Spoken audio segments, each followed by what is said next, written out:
Hey everyone.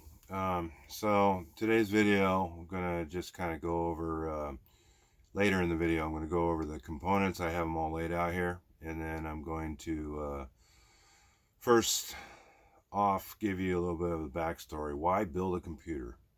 Well, for me, I enjoy it. It's really nice. It's exciting for me to research the components. I've been in the computers. Probably ever since about 1995, where I got my first computer, and I just uh, I just enjoy them. And so in 2013, I started researching. Actually, well before that, maybe been 2012. I probably spent 6 months researching computer parts and how to do them, and how everything interacts and reviews on products. And while I was saving money, I think took me a period of 2 months to save up.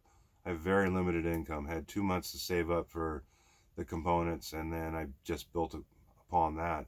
I didn't even have a case yet. I just took all the components and just plugged them in and just had them sitting on top of a cardboard box.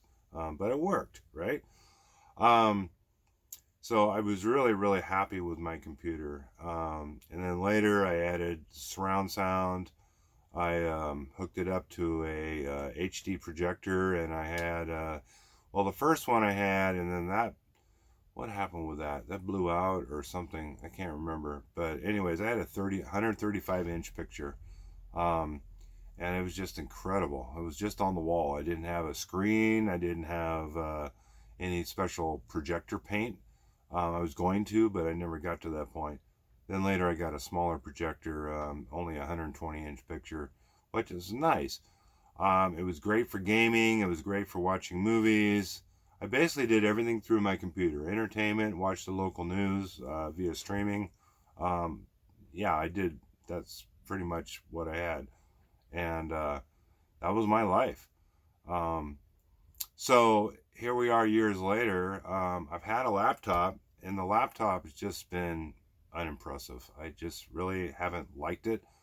I still do most of my stuff on my phone, which I don't really care for, but I'd rather have a PC. So here we are in 2019, and I'm at a point now that I can do that again. A lot of people say, "Oh, well, that doesn't really go with the so-called nomadic life or the boondocker or the minimalist," which I am a minimalist. But you know what? I'm here. I'm here at my mom's and taking care of her, and who knows how long I have. I mean, I've heard some stuff that has led me to believe it's not going to be very long, but just never know. So I want to get set up. I want to be comfortable. I want to have my computer. Plus, that kind of gives me an earmark of how much battery I need for my upcoming solar install, I guess. Without digressing here, I'm going to use my old solar system, but I'm going to build upon it. And in doing that, I'm also going to add a bunch of lithium batteries.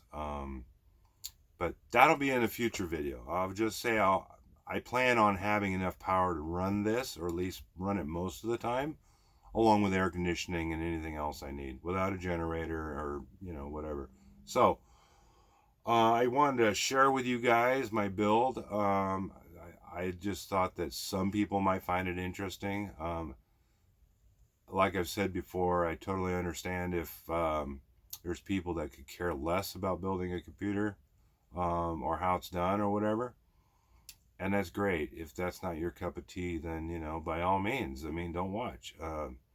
But for the rest of you, maybe you'll find it interesting. Maybe you've been on the fence about having a computer or building a computer. Look at the prices in the store and go, man, you can get a much better computer if you build it yourself. And you just take the time to research the parts that you want, how they integrate. There is a website that's very helpful, and it's called PC Parts Picker, Part Picker. And you can watch some of the channels. The ones that I watch is Paul's Hardware. I've watched him ever since he was with Newegg, and then he branched out on his own. He's very informative. He has videos on everything about tech you can think of. and he does a lot of his videos in very simple to understand language. He does tutorial videos on how to build a PC. So yeah, if you're interested at all, go check out. I'll put the little text on here somewhere, and maybe in the description as well. He doesn't need promotion of his channel. He's got, I don't know how many followers, probably a million plus. But yeah, he's quite good. So, anyways, I would follow him, and that's where I got my information, amongst other places, other people. But I will say the PC part picker, if you have an idea in your head of what CPU you want to use, and you just, it'll run the whole thing down: CPU, motherboard, memory, all these things, even a case maybe. And what it will do, it will tell you if there's a conflict between components, like one won't match the other, or one won't fit into the motherboard, or whatever. So like if you want to get a, for example, a mini ITX case, um, is it mini ITX, or I think it's ITX. I don't know. I don't do the mini stuff. Anyways, but you want to order an ATX board, which is a larger board, it will tell you that it won't fit in there, and that's really helpful, for especially for people that aren't quite, knowing what will go where. It will help you. So, anyways, I'll put the links in the bottom of the, or in the description. And with that, we're gonna go and cover the components, and yeah, go from there. All right, thanks. Okay, as you can see, everyone, here's pretty much all the components laid out on the table. I'm back pretty far, but I don't have a lot of room. As you can see, the boxes are stacked up everywhere, and I'll have to get rid of those. But I wanted to get the components out to show you, and we're just going to go over them real quick. Not going into a lot of detail. Most of the reasoning on my part selection is price and somewhat performance. I pretty much had in my mind what I wanted for performance, and then I searched out, because of price and some incentives, but I just picked what I picked, which I thought would go well together after reading some reviews and stuff. And some of them have features that I don't really care for, and the other ones have features that I wanted. So let's start going over it real quick. And we're going to go start with the front, because these are in the front and it's easier to get into. So the first one is going to be this NVMe M2 solid state drive. What this does is it actually connects to your motherboard, and it is a solid state drive. So it's a hard drive. It's 1,000 gigabytes, so basically 1 terabyte. And they have super fast transfer speeds. So that's one of the items that I got. And also, I got the X570 motherboard because it has Gen 4 PCIe slots, so it's faster, which will better support this, and the M.2 slot.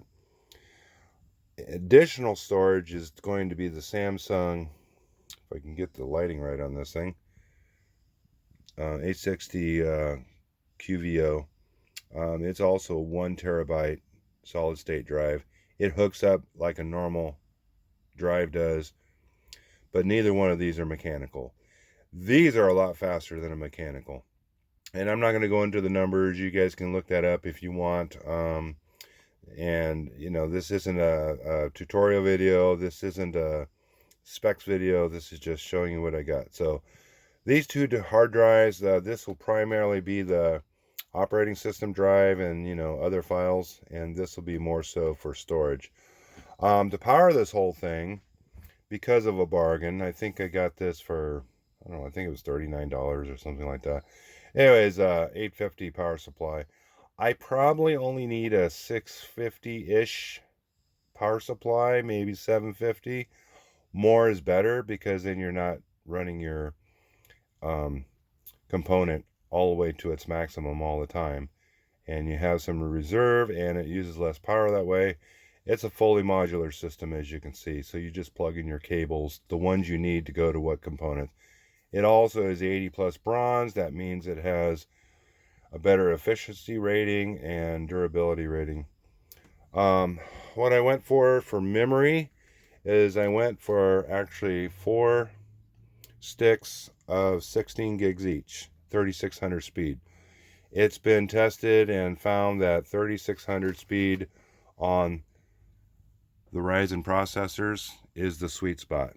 Now, some people can get lower speed memory and overclock them to make them up to about 3600 or higher, but it's better to get the native 3600. And it also has good timing, 16, and I can't remember all the numbers, but lower timings is better.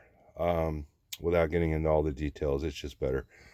For a discrete graphics card, I got the AMD Radeon 5700 XT. There's a few things that I want to do with this computer. Gaming is one of them, eventually video processing or editing, but I also wanted to do some VR. And I do believe from everything I read, this will support the VR that I want to do. And I'll get into more of that later. As I started touching on, I got the Tough Gaming motherboard. I wanted a few of the features that it had on it. There was some good reviews on it. One of them, now you can buy a separate Wi-Fi card for it, but I wanted the integrated Wi-Fi card, so that's what I did. That's what I got. It was a decent price. I forget exactly what I paid, but again, Black Friday deals, right?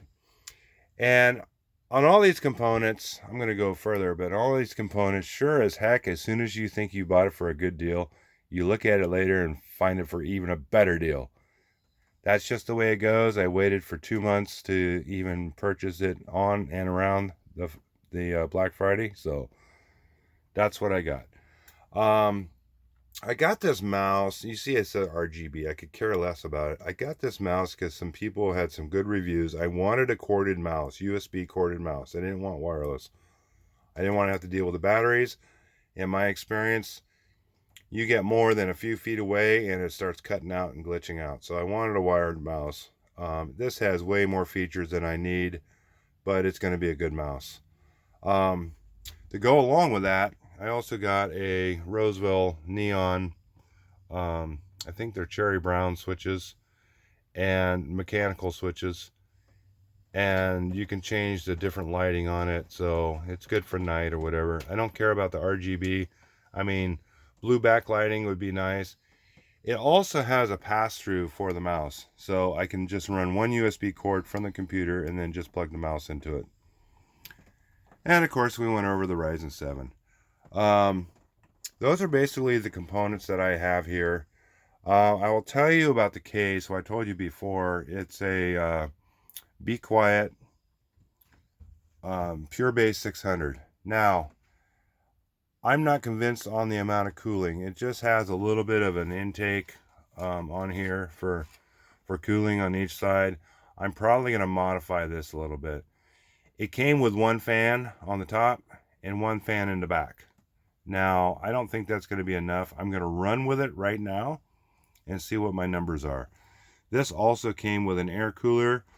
I am most likely going to switch over to an all-in-one cooler, which incorporates a radiator and then, of course, a water block on top of the CPU. I'm not a big fan of mixing liquids with electricity, but they have lots of coolers out there, and as far as I know, there's not a lot of reports of failure due to leaking. Some, but not a lot. I'm still not a big fan of it. I could set it with a gazillion fans and be okay, but I'm most likely, if at minimum, going to add extra fans to the computer case and maybe an all-in-one cooler. Then finally, to top that all off, I got this monitor. I got a good deal on it. They call it a gaming computer. It's also curved, which, I don't care for. I mean, it's okay. It's going to be probably a better picture, but Has 144 hertz refresh rate, so 1 millisecond seek time. So yeah, that's what I'm going to go with. Now, the reason for all this, I said before, video editing, browsing the internet, gaming. Excuse me. One of the things that I'm looking forward to do is I like flight simulators. So what I'm going to do is I'm going to hook up the different components that I want to use for a flight sim. And I tend to lean towards helicopters, so I'm going to get basically a joystick, a throttle control that probably doubles as a collective, because in a helicopter you have a collective, and then pedals. That's probably what I'm going to do. I also want to set it up, as I said before, for VR, because it's just quite an amazing experience. And then the other reason is Flight Simulator's coming out with a new Flight Simulator 2020, and it's supposed to be just over the top as far as graphics and everything. So if you have any interest in flight simulators at all, if you don't know already, check out the Flight Simulator 2020. A little bit of a surprise. Now, on some of these products, they had downloads, free game downloads that you could do with a digital subscription. Not a subscription, but a digital download. And I haven't checked them out yet. I probably will eventually. And then they also came with something like 3 months of pass on Xbox for PC. So no idea what you can do with that. So I'll have to check that out. A couple of the different components came both with those. So I have like extra ones. I guess if I use it and I like it, I can activate one, use it for 3 months, and then activate another one, use it for 3 months. I mean, I just don't know how that's going to work for me. Now, one interesting, surprising thing, started opening up my boxes, and I said, oh, what's this? I figured just somebody stuffed it in there when it was on the door, but this is Harry's. Now, I could care less. As you know, I don't shave much, so this is kind of all you need for a close, comfortable shave. All right, that's all fine and dandy. But inside of here was this America's #1 meal kit. It's an $80 gift card. Now, I had no idea that this was coming. So I have to check this out. I hope it's not one of those, well, buy this and then you get this. I hope it's not, but it may be. Then I opened up another box and I have another one. So if this is all legit, I've got basically about $190 in meal kits that I can use.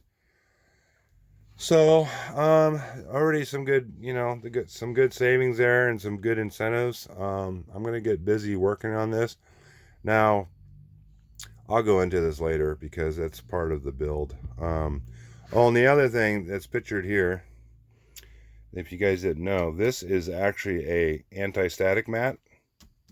It basically is conductive, but it's anti-static, and then it has a lead over on the end there that you can connect to a ground source so you can discharge. Normally what I do is I try to put the power supply in the case first and then plug it in, and that way it's grounded, and that usually is more than enough.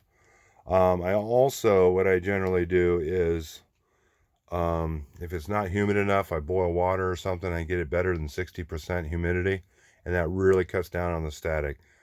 As you can see, the windows are all fogged up and have raindrops on them and stuff like that. It's been raining for days here. Humidity is not going to be a problem. So that's one thing that I'm going to be utilizing on my build, because all it takes is one little static discharge on any one of these components and it's dead in the water. The other thing you want to do is, if you do get your components, you want to do a computer build, don't put it off. As when you have the time, as quickly as possible, put everything together, power it up, make sure everything works, because you have a limited time on these products to return them. And if you have one that's dead in the water, it really makes it problematic if you're past the RMA time, the return merchant authorization. So yeah, in the past I've just let something sit in a box until like a month or so later that I wanted to use it, and then found out there was a problem, and then I was SOL. So yeah, you definitely want to check these out as quick as possible. So with that, I give you all the components, and hopefully this will be a nice fun build. I know it will. And I want to thank everybody for watching. Again, I know this isn't your normal cup of tea for what my channel is about, but this is what I'm about, so this is what I'm going to do. So thanks for watching, and take care of yourselves and take care of each other. Bye.